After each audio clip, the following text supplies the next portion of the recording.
to our first CEO Leadership Forums event here at Blue on the Avenue. How many people like the venue? All right. I want to thank my administrative director. Where is she? There she is. Allison Roberts. She pulled this together. We were going to have this at Valencia College at Creative Village, but we had a slight problem that the facility was closed today. But anyway, my name's Jeff Gallo. I'm a partner with what was Brennan Fender CPA. Now it is H&Co. And we were acquired by a South Florida firm back in November. Really cool thing is that we have a bandwidth, not just with our firm, but with all the wonderful partners I have here as partners of CEO Leadership Forums, that we literally are one step away, one degree of separation from an answer. And one of the reasons why we have teamed together with Valencia College, let's see if this works, is that we like the idea of collaboration, education, bringing people together. When we first started this back in 2016, the whole idea was, hey, we think people would want to come to a college to get exposure to some really smart people, and there were only 5 of us at the time, and it grew to over 30. So we ended up having at least 4 dozen events over the course of 5 years at Valencia College West Campus. And my Valencia College contingent here with my friend Nasser Adayat. Nasser, you want to just pop up here for a second? So he is my brother from another mother. This guy is going to be just stepping out in June, retiring after now what? 32 years. And I can tell you that, you know, there are people that come into your life that affect you in a way, and this man did that for me. When I came back to Orlando from Houston, and I was there for 7 years. I was here for 11 years before, you know, and that was after moving from New York. First 36 years of my life. But I came back and I met Nasser. I met the president of the East Campus, Stacy Johnson. And I said, you know what? I want to connect with academia, because when business and education come together, some really good things happen. And that's one of the things here in Houston. The logo and the statement was, when business and education come together, communities prosper. And I take that idea and bring it to here, because Valencia College was that perfect partner, because they touch so many people who live here. They live here, and that's the big thing. Folks are wanting to come back to school for a couple of reasons. One, their employer is paying for it, right? Or they're looking to change and retool. What's the average age of a Valencia College student today? Right now is 28, 27. 27. It used to be 32. So you have 74,000 people, and 65% of them are part-time. And guess what they're doing? Working at, you know, they're working and they're going to school at night. They're doing all these different things. So one of the things that is toughest for second stage businesses, those are folks that are doing $2 million a year up to $70 million in size, they can't hire untrained people, right? And the challenge of hiring university students with a lot of student debt is, I couldn't necessarily hire you, because I've got to have somebody that has got some experience. And that's the thing here. Valencia College connected us to a more established student that had some experience, wasn't just green behind the ears, and now we had a way to connect business owners who don't have any time, right, to do that kind of connecting. So this is what we're doing here now. So we are in year number, let's see, 7 doing this, and we're just getting started, right? And so my friend Nasser brought a few of his friends, and if you want to introduce them, please. Oh, of course, thank you. I just want to mention, he is my brother. And it's so important that, and I hear that all the time, that, but our employers are looking for individuals coming out of the college. A lot of those students come in with lots of debts. And the beauty about it is that once you graduate, basically coming out debt-free, because the tuition is very low, and it's $100, over a little bit over $100 a credit. I mean, you can't beat that.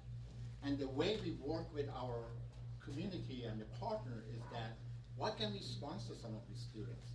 So by the time they graduate, they're debt-free. For example, we just got approval to offer a 4-year degree in elementary education.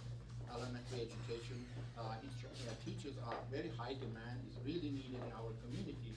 So the partnership with Orange County Public Schools and Osceola Schools is that, why can't we have our own high school students, that's what they say, grow your own, right? Have, by the time they finish the high school, they already earned their AA degree. They can come into your institution, get their bachelor's degree in less than 2 years, and almost debt-free. And that's our promise to our community. So, this is a good friend. We started back in 2017, and when he came, and when I saw him, and he told me what his goal and everything is, it was too good to be true. I said, really? That's what you're saying? So I talked to my boss, and she said, oh, I'd like to meet him. Need to find out. And then we met with Jeff, and after the meeting, my boss said, call Houston, find out. But of course, you know, So we had a conference this is call. such an awesome friend. So my friends and colleagues, I want to introduce Dr. Molly McIntyre right there, and she is the one that is stepping in, and we couldn't ask for any person better than Molly to step in.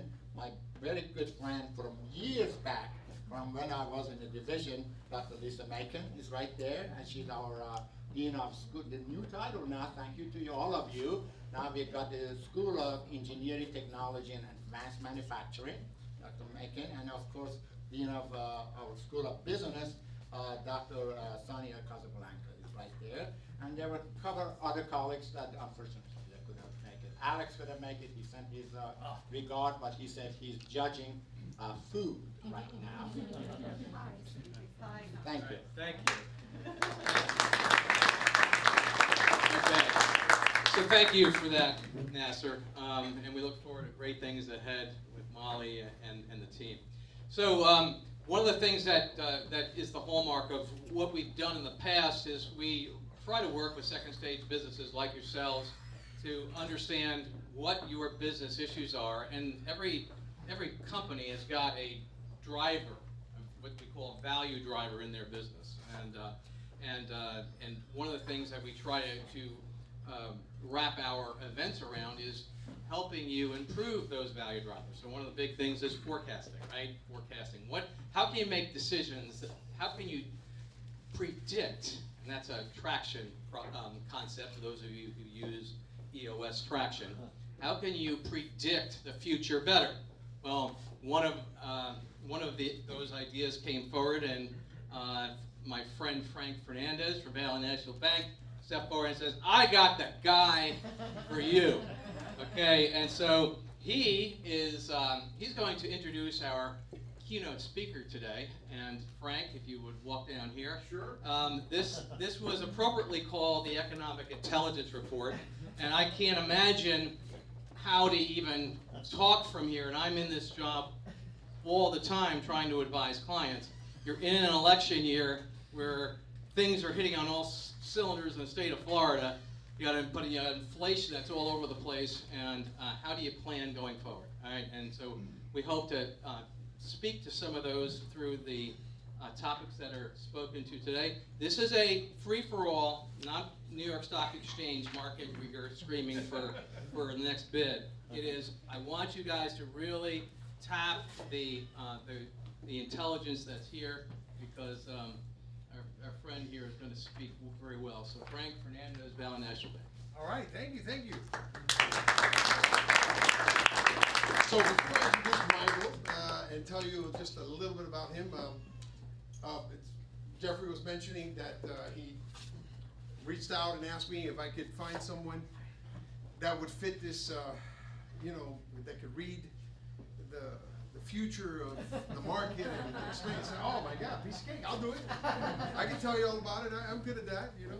He said, no, we need really a real guy to do this, so.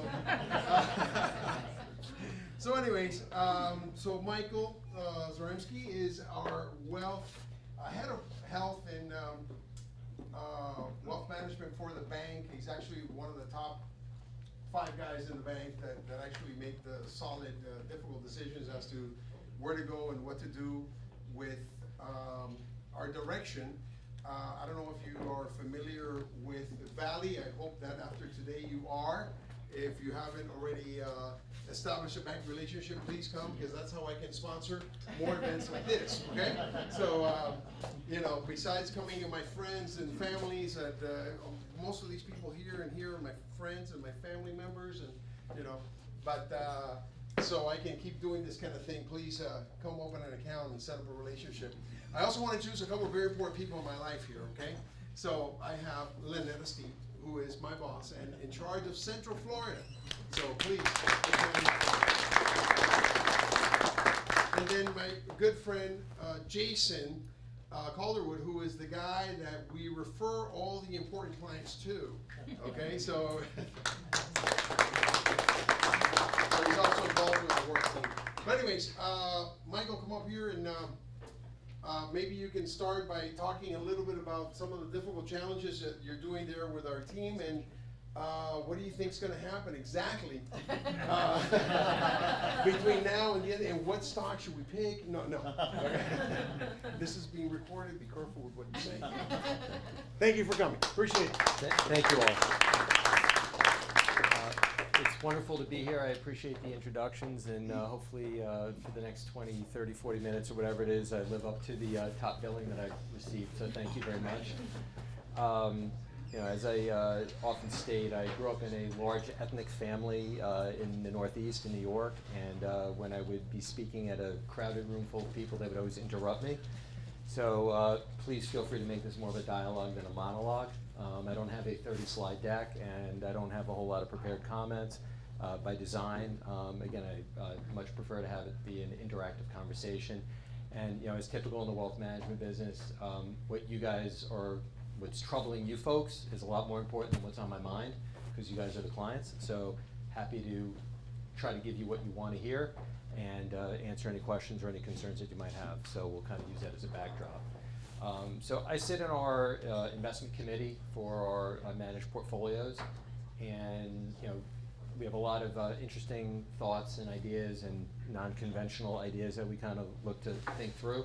And I think one of the things that is just most obvious and apparent to me, and I think one of the challenges that we run into in our world of being predictive, it's very easy to be linear when you think about the future. It's very easy to sit there and say, well, if A happened, then B happens, and C happens, and everybody goes into these crazy linear things, right? So if we try to make these assessments on what's going to happen, and we never really think about Newton's third law of physics. And Newton's third law of physics is every action has an equal and opposite reaction. And you see this all the time in the capital markets, you see this all the time in politics, you see this all the time in everything that we do, which is why, you know, we still all remember Sir Isaac Newton and his third law of physics.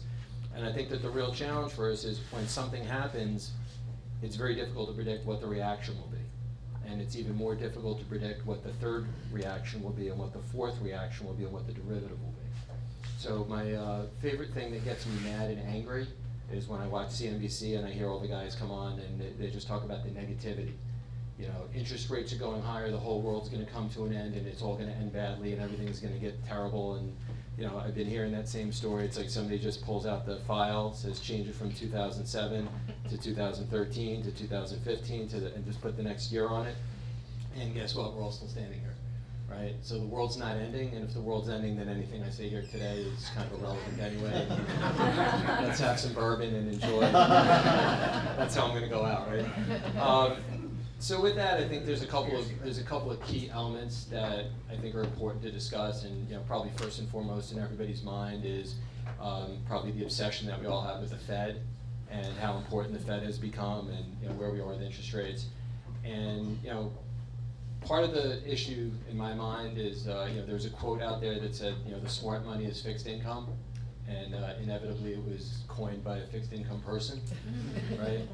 And when you think about the time frame from 2007, 2008, great financial crisis, all the way through to 2021, we had a really interesting paradigm in the world, which was kind of unique, which was basically called zero interest rates or near zero interest rate environment. And we all got really comfortable with it. And we all kind of settled in and we said, wow, this is the new normal. And it was. And it was fantastic for everybody that had an aggressive nature, that levered up, that was able to get access to money, make investments, and take advantage of a zero rate environment when you can make a return on money. And it's kind of like, so we're in Florida, I know we're a little bit north, but it's kind of like you're driving on Alligator Alley, and you just keep driving and driving and saying the world's never gonna change, everything is gonna be this way for the next 90 miles. But somewhere along the line, you hit sunrise, and the world changes, and 75 doesn't go east-west anymore, right? And that's what happened. We had There are alligators in both sides. exactly. Well, we navigated the alligators, but now we're in 2021 happens, and the interest rate environment goes up. The world changed, and everybody's kind of waiting for the zero rate environment to come back. Well, guess what? It's not coming back. That was an anomaly in history. It was a paradigm for about a 10 to 15 year period, and we're gonna have another environment going forward. We're in another paradigm. We're trying to make this a little bit interactive, so just anybody want to throw out a guess. If you go back to the long-term history of the 10-year treasury, going back to, I think it was like 1950-ish or so, what does anybody think the average rate of interest was for the 10-year treasury? Anybody want to venture a guess? 4.8 to 5.2, depends what periods, how you want to finagle the numbers, but right around 4.85, 5.2. And in that time period, we've had a pretty booming economy since, the 1950s to today. And people figured out how to deal with an environment where we had an average of, call it 5%. So right now, the 10-year is somewhere around 4.66. We're actually below average. So is there, go ahead. But we didn't have 34 trillion in debt in 1915. It's a fair point, but we also didn't have the GDP anywhere near the size of what it is today too. So I'll address that in a moment, but that's a great point. So one of the elements with that is, again, we need to start addressing and adapting to this yield environment. And one of the things that everybody's concerned about, again, we're in a bank. Inverted yield curves aren't great for banking. It's a tough environment for us. And the challenge is going to be, when does it invert? How does it invert? And last year, the whole story was about, well, an inverted yield curve always leads to a recession, and that didn't happen. And why didn't it happen? And part of the reason it didn't happen is because the Fed has gotten really, really crafty over the last 10, 15 years of understanding how the markets truly work. And the Fed's done a really good job of being able to create, being able to avoid liquidity crisis. That's one of the real skills that they developed since the 2008 financial crisis. So last March, when Silicon Valley Bank and First Republic Bank had their issues, and there was a run on the bank, what did the Fed do? They miraculously changed the rules over the weekend. I remember getting a call from one of our commercial banking partners, not Lynetta, and I got a frantic call from one of my partners and said, Mike, are you guys gonna be ready on Monday?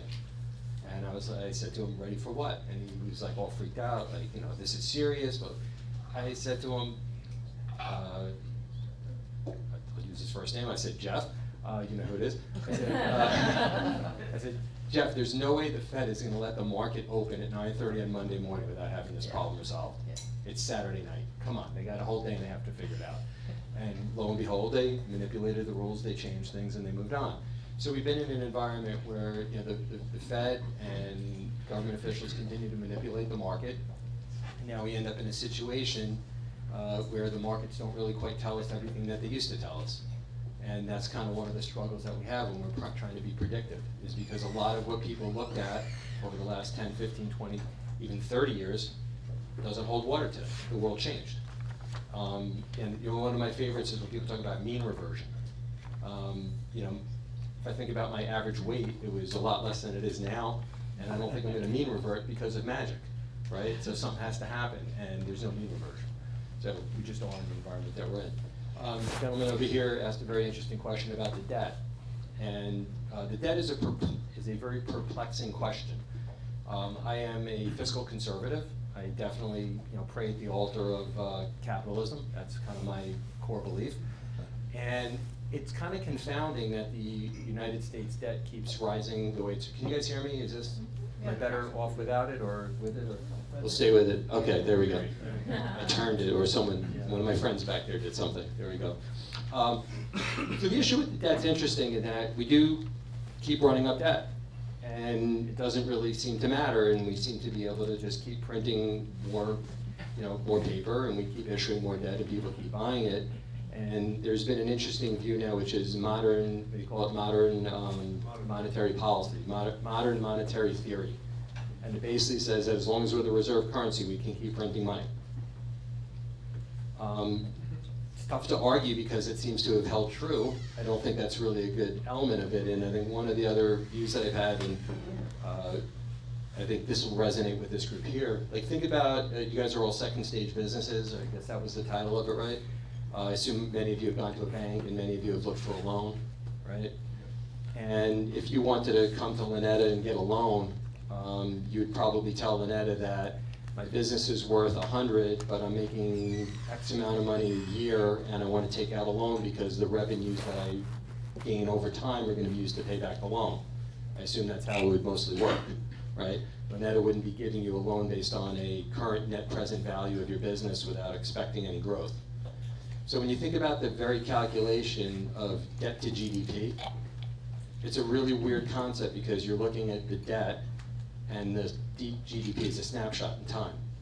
It's what the present value of all goods and services in the United States is. But the reality is when people buy government debt, they're really buying it on the future cash receipts of the country, right? So even though there's a lot of flaws with the thinking, looking at debt to equity would be how you'd want your business looked at. And in a sense, debt to equity is probably how we should think about the US as a nation as well. Now, the easy argument is to say that debt is government and equity is private, but at the end of the day, the government can tax the power and the growth of the private sector. But if you think about it in those terms, our debt to equity ratio is not really that much different than it was in the 1950s, because the equity or the stock or the ability for us to pay tax receipts has increased significantly. I don't know if it's a great answer, but I think it's a better answer. Maybe not after World War II. Say again? Maybe not after World War II, I would agree. Yeah. And just full disclosure, I just finished The Creature from Jekyll Island, so I have some very strong opinions about what they're doing with the Fed. We can certainly talk after. But that to me is an interesting concept that's been floated around. It's not conventional, but it really, like I said, it really makes a lot of sense because if you, we'll play another game here. If you think about how productive the United States economy is, in contrast, if I said to you, and we can play a quick game across the whole group here, name 10 really dynamic, innovative, disruptive companies in Europe.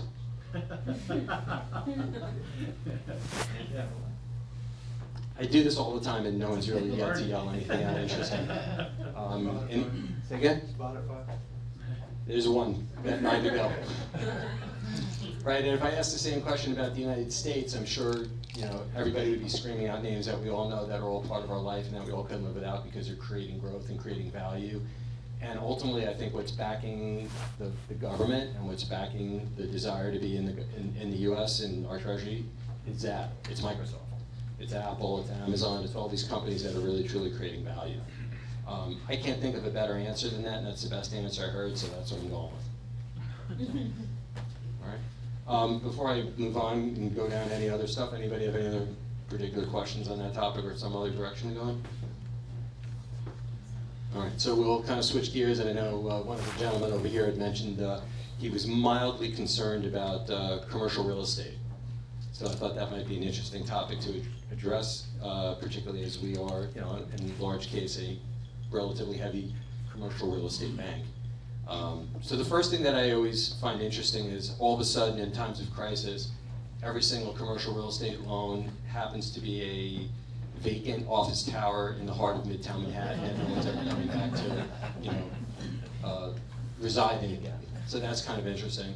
And if anybody can do any of the math, you realize that a regional bank like Valley, even though we are a $60 billion bank, we probably really don't have the wherewithal to be financing a lot of these, $500 million, real estate towers in Manhattan anyway. So probably the only banks that are carrying that are the big, large money center banks or the European banks. et cetera. So again, it's not really a valley issue per se, or a regional issue. However, there's certainly gonna be some issues in the real estate market. Couple things that are interesting, and again, as head of our wealth group, we have a lot of commercial real estate clients on our side of the house, and every time I meet them, I find it that I have the same conversation, and it's always so interesting. Somebody tells me how terrible it's gonna be because there's a lot of fixed rates out there, they're gonna reset much higher, the cap rates are gonna change, the loans are gonna be underwater, and there's gonna be a bloodbath out there. That's kind of the story, you've all heard it. But then they always tell me this one other key piece of information, and we had this afternoon at our meeting. But I have dry powder. I can't wait till the carnage happens because I'm gonna be buying everything, right? And I think there's about $8 trillion worth of money sitting in money market mutual funds. A big significant portion of that, no doubt, is our commercial real estate client base, which used to have all that money sitting in a bank, but decided at some point that it's probably safer to put it in the money market mutual funds. So every single person out there that tells me how bad the calamity is gonna be is also sitting there telling me how they can't wait till the calamity happens so they can be the one buyer. Like, they're the only one that thought this through. The other thing that's kind of interesting about it is, most of the banks, I believe, and again, I can't speak to Valley, but I think most banks are in the same situation. We don't necessarily go dollar for dollar on commercial real estate, but there's a pretty good cushion of probably 40–50% in terms of how much room we have for that calamity to happen before we even get touched. And I would speculate from the hunger and desire and appetite of most of our CRE people to buy a bargain, prices won't drop 50% before they start buying. So I think that the banks are relatively safe. And again, certainly there's gonna be pockets of opportunity. I think that the people that are, the entities that are probably in most danger are some of the private equity firms and other type businesses, which basically brought in other people's money and had to deploy other people's money to buy properties. But again, similar conversations that I've had with most of our client base, the building that they thought was worth $50 million ended up going for $60 million from a private equity fund. And then they've been having their eyes on it as it's struggling, and they're hoping to buy it for about $40 million when the calamity happens. Either way, we've never underwritten that loan anywhere near what the selling price will be. So I think that a lot of this concern about the banks having commercial real estate problems is definitely not a major issue. It's a headline issue in my opinion. I think it's one of those elements where, again, people think linearly, and they don't really think through the whole issue of, where's the money gonna come on the other side of it. The other question that's come up quite a bit, particularly in New York, is, what's gonna happen if nobody goes back to work? And, I'm no genius, but I know that we have a housing shortage in New York. I know that we have a building surplus in New York, and it doesn't really seem like it's that big of a stretch to figure out how you marry those two together, and figure out how to get more housing in New York, which would be right in Midtown Manhattan. And that's exactly what they did in downtown Manhattan when nobody wanted to go back to work downtown after September 11th. So again, I think that a lot of these things, you just need to think a little bit and try to be a little bit analytical and try to understand that these things just don't happen linearly. So I hope that addresses the real estate question from that standpoint. Good. We'll go here first because you had your first shot. But we'll go If you've underwritten 40% of the loan, who underwrote the rest of it? Most likely it's an equity stake, or it could be, private debt. And I'm not saying there's not gonna be winners and losers, and I'm not saying people aren't gonna feel pain, but I'm just saying it's not gonna be the banks. So my follow-up to that is the majority of that in REITs? That's a question a little bit beyond my scope, but I would assume REITs, private equity, some of those pieces. But, again, the element there too is, one of the criticisms also right now, and this is again where linear thinking goes so wrong, banks aren't lending right now, or bank lending has been really tight, and usually that's gonna create tighter environment, tighter lending conditions, recession, the big R word comes up again. But in the world that we live in right now, there's a tremendous amount of non-bank financials that are lending money. The strat debt funds are doing great. So if you need a loan and you can't get it from a bank because banks aren't lending, there's plenty of alternative means that are out there. I would assume some of those places probably don't have the same underwriting capabilities as banks. Some of those folks have been, again, looking for deploying other people's money, and I would assume that it's elements like that. So it could be debt funds, it could be REITs, all sorts of things like that. But again, I think at the end of the day, it's not even like the savings and loan crisis in Texas back in the 80s. There's gonna be ample buyers because a lot of these properties are legit. They're good, it's just a liquidity problem or a pricing problem, but people will step in. The impact of all that liquidity exiting the system is the biggest concern. Because you can't have high interest rates and low liquidity. Doesn't work. Or, I don't know if it does, maybe you know better than I do. Say that again? When you have, someone's gotta be on the losing end. Yes. On the adjust, right? So what is that? That's liquidity exiting the system. So I think what you'll see is you'll see money moving from money market mutual funds, which are largely treasuries or other short-term vehicles, commercial paper, et cetera, and that'll basically be used to buy real estate or buy any distressed asset, just kind of like always happens. And So the losses are paper and don't matter to the banks. the losses are not bank losses, I'll say it like that. So to that Or point, the equity the whole banking crisis source for regional banks that we've experienced maybe since last March of '23, and that sudden disruption in the market all related to lack of capital reserves or supposed or capital reserves based on those in treasuries, right? And so the devaluation of in the bond market. And so that, it seems like to me, it's like a manufactured crisis that doesn't really exist. And so we've been talking about the collapse of the commercial real estate market since the Great Recession, and it's never really happened, it's never manifested itself. So when we talk about the nuances of predictions, if you will, they're always wrong, and that's the one it seems to me. So, Do you want the microphone? yeah, no, I agree with you. It's just interesting to me that, we talk about the Fed as though, it's the evil in the root, not necessarily you saying this, but that's how it's spoken within capital markets, and we talk about the independence of the Fed. So, and that's being threatened, because of multiple reasons, but it's even spoken to, with respect to the elections coming up, and that the independence of the Fed might not exist anymore, or the Justice Department or other things, not to speak to the dictatorial, expressions of the Republican candidate, but that's the truth, and so they could be manipulated in such a way with elections that the Fed is not independent, right? And if that's the case, then you can throw everything in the baby and everything else. It's a lot to unpack there. Yeah. If I missed something, I'm happy to come back and go back. So, the general concept that I do agree with is, we always keep waiting for, everybody keeps predicting the event that never happens. If you go back, even think about the great financial crisis in 2007, 2008, the criticism of the Fed or the government at that point was all they're doing is kicking the can down the road. And it was true, they kicked the can down the road, but there was nothing wrong with it, because if you kick the can down the road long enough or far enough, you can grow your way back to normal, right? And that's effectively what we did with a lot of the laws and a lot of the rules and a lot of the changes that happened. I have more of a fixed income background than a banking background, and one of the issues that we always hear about is the wall of worry for high yield bonds. Every 5 years, there's this wall of worry for the refinancing wave of high yield, and these companies can't pay back their debt.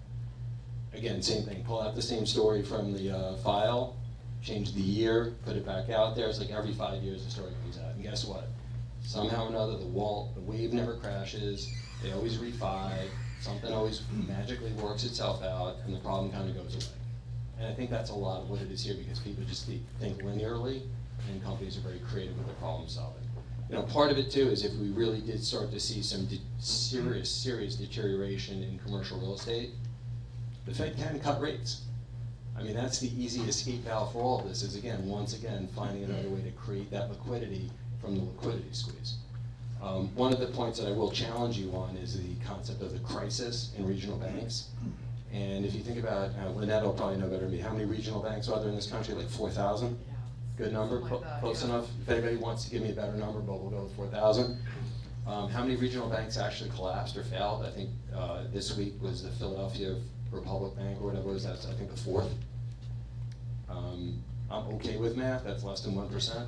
That doesn't seem like a crisis, right? And that's, the mantra's been this crisis, but the reality is you had 3 very poorly managed banks, right? And it was, I would say, if you played the game, Sesame Street, like one of these things is not like the other, and you had 10 banks, and 2 of them were Silicon Valley Bank and First Republic Bank, and you asked a bunch of sell-side analysts which 2 things aren't like the other, I don't think anybody would have missed the 2 that aren't like the other. There was no surprises there. Everybody knew it was something funny was going on. That's the shocking part. It was almost What did these guys amazing. doing last year? Yeah. When SVB failed? They Exactly, didn't even look at their own balance sheet? exactly. But So, that's from the standpoint of hindsight, right? Because when zero. no, that's not hindsight. They knew what their assets If were. if you look at sell-side analysts and you look at Wall Street, every bank that would compete with these guys would say, I don't know how they're doing it, something's weird. I mean, there's no surprises. Everybody knew the games that they were playing, everybody knew what they were doing, right? And we competed with Silicon Valley Bank in the West Coast quite a bit because we have a big tech presence. There was no surprises, right? All I'm saying is if interest rates, and I don't know why people thought this, that interest rates were gonna stay at 0 forever, right? Because that's how, it seems like It's a lot called of. recency bias. Well, yeah, but a lot of these banks planned as such, and so some of them caught with their pants down, and that's. Yep. so- And then, and again, and they got bailed out to some degree. They did. Yeah. And they could have bailed themselves out a year ago. All they had to do is sell their debt back to the Fed, and they'd make 5%. It's called greed. It's called stupidity. So that those banks have somewhat paid for it, but again, my point is, I don't believe it's a crisis. 2007, 2008 was a crisis, it was systemic, and it rolled No, but to through. your point, that's what CNBC makes it, it's a crisis. and that's They have a story to sell. Right. Everyone's got a story to sell. So I think, you know, and to your point also, if you look back at where we were, like when the pandemic hit, right? And you look at all the things that the Fed did, and you look at where we were kind of in some of those darkest days, and then someone just fast forward and said to you, hey, in 2024, we're gonna have 4% unemployment rate, we're gonna have 2% growth rate, we'll never have had a recession. You know, do you think the Fed did a good job? I think everybody would have said, I wouldn't even believe it, and the Fed has done a great job. I mean, you know, the best is like, my kids would see me yell at the TV screen when Muhammad El-Arian would speak, and I think he's brilliant, he says some really interesting things, but he's always wrong. Right? And my kids would be, why are you yelling at this guy? I'm like, because he's always wrong. Like, the equity markets are gonna go up. They're gonna juice it, they're gonna fix it. Again, linear thinking. And, you know, again, I think that the Fed has done a really good job of communicating. I think the Fed's done a really good job of providing guidance. Some people don't like the guidance that they provide, and everybody's got their own book to worry about. So people that are chirping about rates need to come, every time you see a commercial real estate person coming on CNBC, all they talk about is how the rates need to go down. I mean, they're talking their own book. I mean, it's obvious. But they've done a good job of steering us through. And, you know, I think that the Fed will, you know, remain independent, because otherwise we really truly become a banana republic and nothing I'm saying up here matters. So. Well, I'll agree with some of that stuff, but there seems to be some fundamental shifts in people. So you say unemployment's 4%, but you read articles, and I don't remember the exact numbers, you know, 5,000 full-time jobs were lost. Yes, 5 million full-time jobs were lost, 4 million people got hired, but they got hired into part-time jobs. So that's not necessarily a one-to-one replacement, right? It's a 50% replacement. And you go to any business and businesses can't hire anyone and people don't wanna work, and unemployment is only a count of who actually wants a job, not who's unemployed and, you know, or who's not working. So it's not unemployment. If I'm looking for a job, I count as unemployed. If I just say, I quit, I'm not looking for a job anymore, I don't count as unemployed. So in some of these things, you look and say there's fundamental shifts occurring, and some of the other ones, like building permits are down, they're not looking at building houses. And so I'm just curious your thought about what appears to be very real fundamental shifts in our society. So I completely agree with you on fundamental shifts in society. I think one of the biggest fundamental shifts in society is that, you know, we've been talking for 30 years about the aging of the baby boomer. And it's happened, and I don't know the statistics, but it's like, you know, some absurd number of 10,000 people turn 65 every day or something like that. And I think a lot of what we're talking about is that shift and that impact. The one thing I will say about unemployment data, whether we believe the number of 4%, let's just say it's 3.9 or 4, whatever it is, the data series is actually really consistent, right? There's not a lot of waffling, there's not a lot of movement with it, so the data series is pretty consistent. So whether you believe that the number is 5%, 2%, 3, whatever, it's a pretty consistent number when you look at it on a regular basis. The other number that's interesting in there is the U6. I forget what they call it, but it's basically what's the percentage of people working. And that's Labor probably participation. yeah, labor participation rate. Thank you. 62%. It's 62%. been declining since Clinton. Right. That's why that number doesn't change. Right, and part of it is because, again, people are retiring, people are getting older, but the other thing too is, again, a lot of weird, interesting dynamics.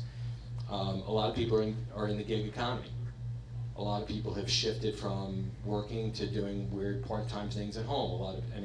I have friends that, I have friends of mine that basically say, I work as much as I want to because I got some type of gig job, whether it's Uber Eats, or I don't have friends doing Uber Eats, but my friends' kids are doing Uber Eats or something like that. And but they can make money without quote unquote working, and they work when they want, how they want, and they can set their own time schedule. You also have a lot of people that may be at retirement age that are doing other different things as well. Like, so the part-time, full-time, you're asking a very thoughtful, provocative question I don't have a great answer for, though I do completely agree things have shifted, but I don't necessarily know that they've shifted for the worse.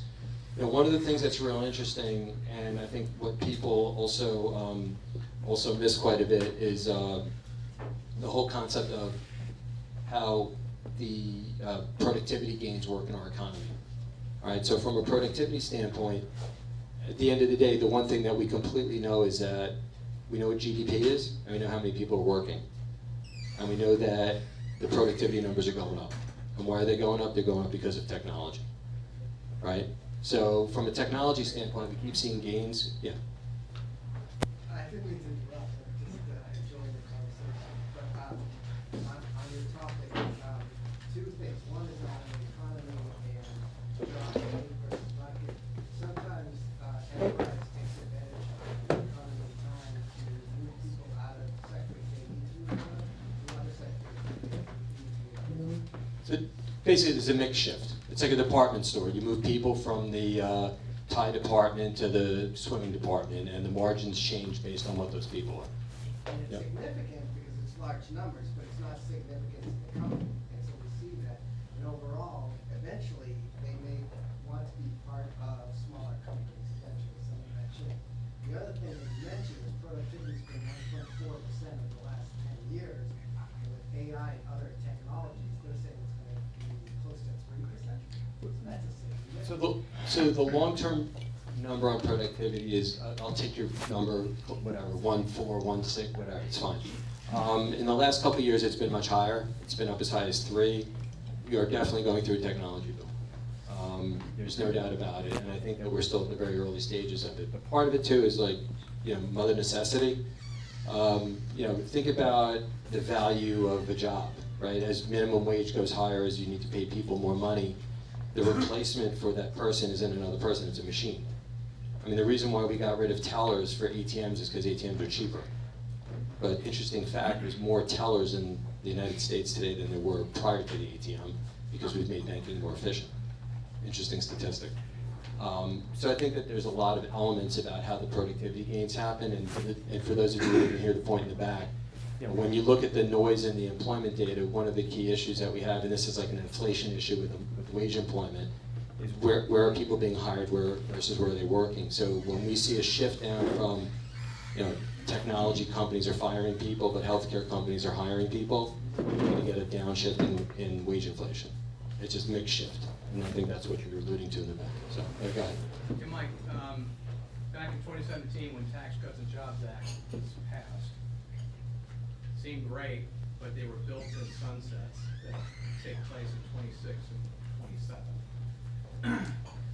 Of course, prior to the election, the last election, we did an event on what Ways and Means came up with and the crazy tax policy that was put on the table. And the scary thing that I personally see is even the Republican Congress had to sunset these, the really very generous provisions of Tax Cuts and Jobs Act because the country couldn't afford it. But now you have crazy things like if you don't have a Republican nominee elected, what is on the table is a tax policy that essentially gained a lot of ground, which included everybody who's making more than $1 million, even if it's the sale of your business, gets taxed at basically 39.6%, so the capital gains rate is totally removed. Also, you've got a Medicare tax that jumps from whatever it is, 2.8% to 5%, okay? And so that's gonna be touching everybody that runs a business in this room that's planning succession. And I came from the old school of when you have tax policy that's so onerous, and then you have high interest rates, but quite frankly, I don't know how you can't have a higher trend than what you had. What's this gonna, how do we prepare for this, I guess is my question, because something's gonna hit, okay? You can't have low taxes and low inflation and low interest rates with what we see coming, because you've had basically a doubling of the national debt in less than, what, 10 years, less than 8 years? So your thoughts? Again, a lot to unpack there, so let me give it a shot. So a couple things, I knew eventually we'd wade deeper into the world of politics, and policy is politics, and economics is politics. So a couple things that I would just say to everybody, you know, being in the wealth business for a while, we clearly have folks from our client base that are, you know, diehard right-wing Republicans who thought, you know, Barack Obama would be the worst president in the history of the world and destroy the economy, and that didn't happen. And then we also have clients who are, you know, far left-wing Democrats who always thought Donald Trump would be the worst president in the history of the world, collapse our economy. That didn't happen. And I think at the end of the day, the same way that we put so much emphasis on the Fed, we also put so much emphasis on the president. And, you know, I think at the end of the day, we have to look back and think about, you know, where is value really created in this country, and it's created through business. And I think that the institutions of capitalism in this country are so strong that, again, regardless of what side and what your views are, you know, corporate America will survive in that regard. Having said that, I think one of the things that we all need to look at when we look at the election season coming up, you know, first and foremost, regardless of your political views or my political views, divided government's a beautiful thing, right? And our founding fathers, if you kind of go back to the beginning, their real fear and concern was centralized power. That's what they fought. So they created this really unique, interesting system of government that was designed to not function well. And they were brilliant. They created a system where you had strong state governments. So again, down here in Florida versus up in New York, two completely different worlds, might as well be two different countries based on state governance. You know, we have 5 or 6 key different regions in the country. You know, everybody in the Northeast thinks that every NRA member is you know, a redneck Republican, but everybody west of the Mississippi carries a gun, whether you're Democrat or Republican. So we have a lot of different elements of the country, and the whole system was designed not to work, right? And it seems really clear in my mind that the Senate will flip, so you will have a Republican Senate. Joe Manchin was the last remaining Democrat in West Virginia. He's not running, and he's not running because of any other reason other than he knew he was going to lose. And the guy that's running in his place is going to lose. And interestingly, the other race that's probably locked for the Republicans is Maryland, of all places, because their former governor, Larry Hogan, who is deemed to be he was an incredibly popular 2-term Republican governor in a blue state, will likely win by double digits in his senatorial race. So the Republicans will most likely pick up the Senate. And that doesn't include any of the other tight battles that you might have in other red states like Montana, Ohio, and, you know, several others. So you'll have so you'll have a tightly divided Senate that'll be Republican, right? The House is anybody's guess. It's like a free-for-all, and with a 1 or 2 person Senate majority, a House majority for Republicans, if I had to put money down, I guess that probably flips the other way. So, and then, you know, for folks like over here, if Donald Trump is president, the one thing that's really good about Donald Trump being president is he by himself is divided government. So that's helpful in that regard. And regardless of whether it's Trump or Biden, the reality of it is it's a 2-year term, because neither one of them are running again. So you'll have a 2-year term of presidency. You'll be lame duck, and probably everybody will be running for election for 2028, starting, frankly, after Inauguration Day. So it's kind of weird, but the good news is that regardless of whether you're going to vote for Trump or vote for Biden, you're not gonna vote for either one of them again. So we're finally going to have a new generation of people that come through that. And again, capital markets, economy, everything like that is forward-looking, and I think people will start to see through that pretty quickly. So that's my optimism of it, and at the end of the day, whether, you know, we'll have some element of divided government. I find it tough to believe that they'll just sunset all those taxes and everybody's tax rates are gonna go up. They never do that. So I'm not that worried about it, and I think to your point, businesses do like stability, and businesses do like, you know, not having volatility or uncertainty. I do think probably most people in Washington do get that. They probably do hear that from all of the businesses that lobby for or against things. And I think generally speaking on those things, because you have divided government or because you have closely held stuff, you know, you do get some sanity around that. So I'm gonna do my best to answer that question. Yeah, go ahead. Since we got a bunch of business owners here, I'm a former business owner. I think it was Art Laffer who said, you can't tax your way to prosperity. And all you do when you raise taxes, and you can go back and you can prove this, it limits output. Because people don't wanna pay more taxes. So it limits the size. Jack Kemp talked about it when he was running with Bob Dole. You know, the bigger the pie, the bigger the profit, the bigger the tax base. Those taxes did return a larger tax base, those larger GDPs, which were very high comparatively to Obama when Trump got in office. So freeing up capitalism, like you said, we're all capitalists here. Capitalism is what creates profit. Profit creates tax revenues. So. I completely agree with you, and if anybody has any doubts about the concept, this is always another fun game to play with some audience participation. If you think about the 11 sectors of the economy as deemed by the S&P 500, and you put in, and you just kind of look at them broadly and say which are the categories that are regulated and which are the categories that are unregulated, and then tell me which are the ones you want to put your long-term money in, I think that we'll come up with some similar lists. So, you know, we can just play a quick game and we don't have to shout out, but just mentally think it through. If you think about some of the really regulated industries, you know, banking for sure, utilities, energy companies, you think about some of the companies on the other side that are largely unregulated, like maybe technology companies, consumer discretionary companies. You know, again, where do you want to put your money? So again, the less, regulation is taxes. It's the same thing, just in another word.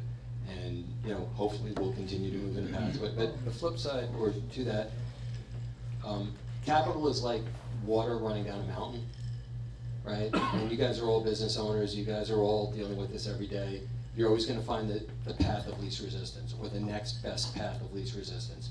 And whatever guardrails people put up, water's gonna find its way down the hill. And that's probably the thing that American companies and American business is best at, is finding their way down that hill in whatever the most appropriate means is. So again, obviously straight down would be best, but there's gonna be some guardrails and gates and barriers, so we have to navigate that. Yeah, go ahead. Hi, Michael. Casey Fernandez with Highland. Two comments. One, and this may include some of your teammates from Valley Bank. Given independent business people here, what are blocking and tackling A, B, C things they should be doing for the next 6 months to a year? And the second thing is with the last name Fernandez. For those of you who know me, please don't hold that against Frank. My cousin. So, you know, as a general piece of advice, and this is one of the conversations we have with our clients a lot, like I'm gonna be hosting something in a couple of weeks up in New Jersey, and the topic is, you know, the economy, capital markets, and you. And, I mean, that's sums up, I think, what most of us are focused on all the time. But what the interesting point about it is, the only thing you can really control there is you, right? So your question is, what should people be thinking about and preparing for?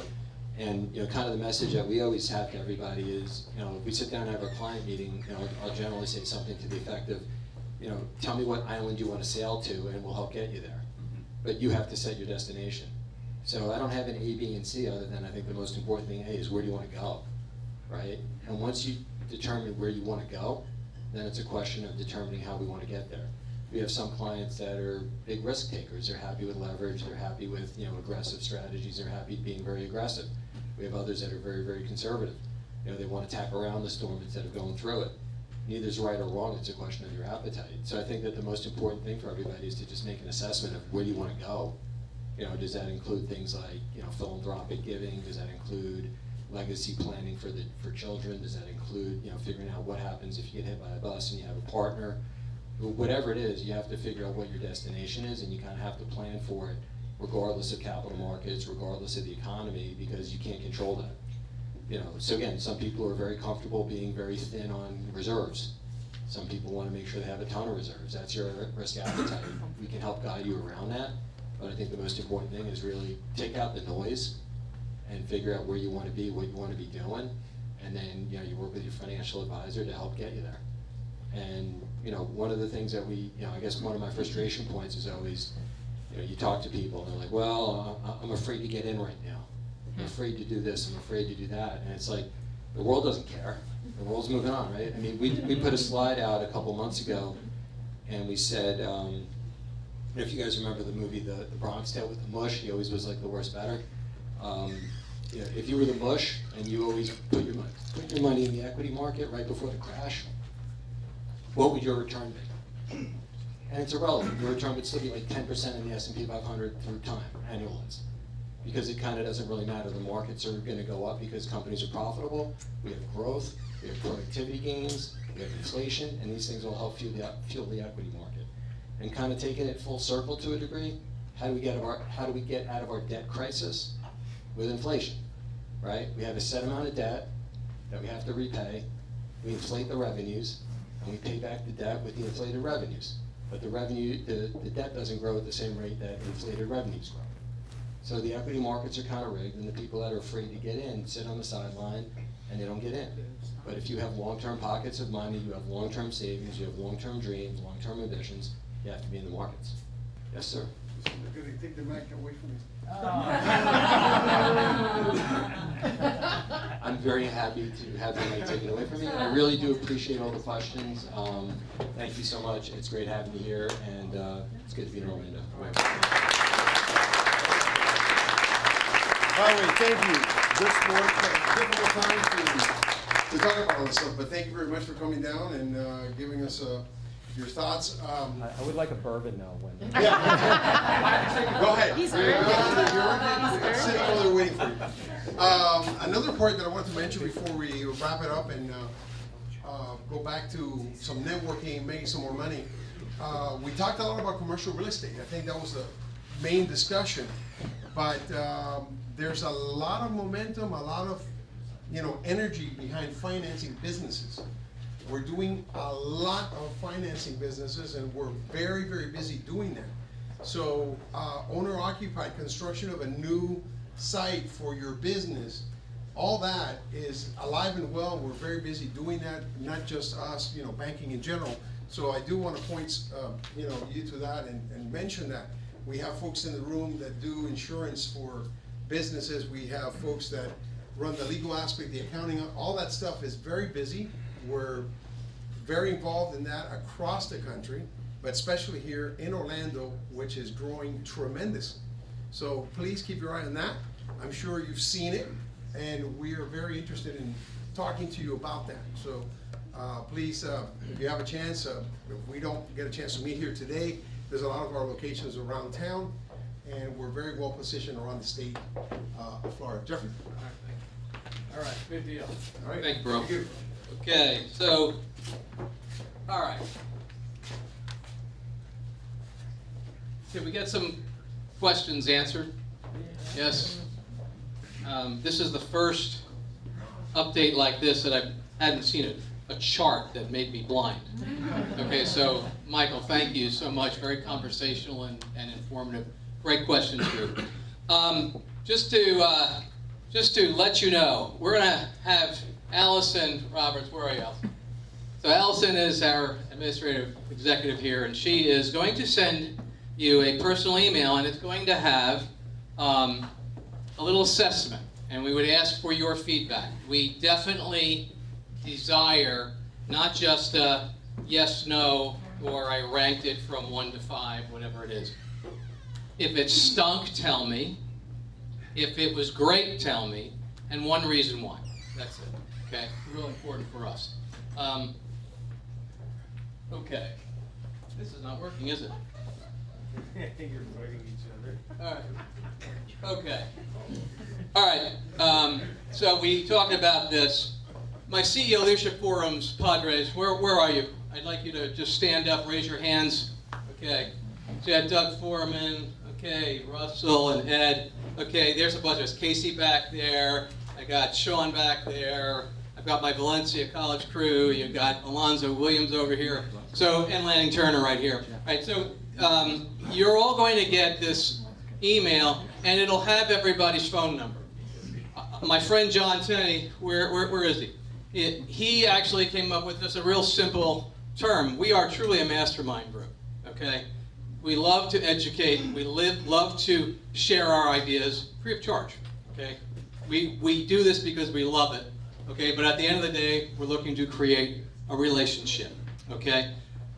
One thing I would ask of you is my friend Mo Fowler. Mo, raise your hand. Mo, I've known since 2016, Mo, right? There he goes. Mo runs our film crew, and these are all students, and they do a great job because they're going to go up to some of you and say, if there was one thing you took away from this, what was it? Why'd you like it? Who invited you? And was it worth it? 30 seconds or a minute, that's all we ask, because then we post it, all right, as a little promo video. Okay, so your feedback both on that as well as the assessment that will take you to a survey online is most appreciated. And most of all, I want to thank you for giving us your time this afternoon. I have 2 drink tickets. I'm not drinking anything. I promised my wife Anne Marie right here. Not having a thing. And I went to a gala on Saturday with 400 other people with more food, more drink, and everything. I didn't have one bad thing. So I'm feeling good about that. Yeah, feeling good about that. So thank you all for your time, and we look forward to seeing you in a few months for our next event. All right?